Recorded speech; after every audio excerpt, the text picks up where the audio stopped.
Sometimes it's better for us to take the wrong in order to de-escalate situations. And that's because of human nature's inherent corruption.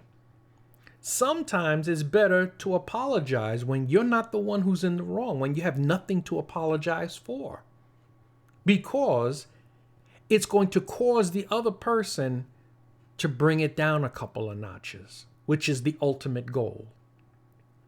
Narcissistic people are more often more interested, I should say, in being right than in being righteous. And when they're proven wrong, pride instigates a desire for revenge.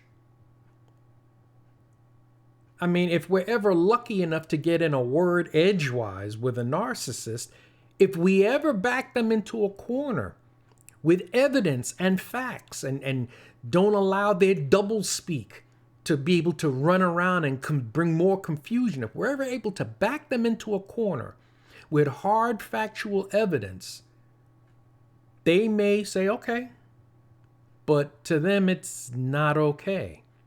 It may be okay for that moment, but you better believe that they're going to look for every opportunity somewhere down the road to be able to come back at you.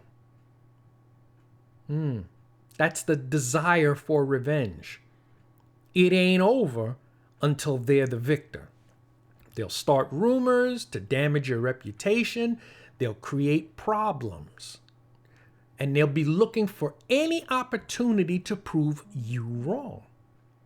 Now, everyone who gets involved in that, every outsider who tries to get into the mix and who perpetuates the situation by repeating the rumors and, things like that, they become spiritually polluted and dishonored in the process.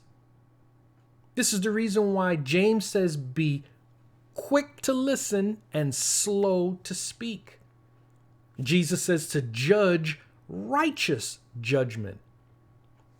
You investigate the situation. You hear both sides before forming an opinion. And we form opinions not based on what society says is right, what our family tradition says right, what our own personal feelings say. We don't form opinions based on that. We use the word of God as the final authority. What does God say about that situation?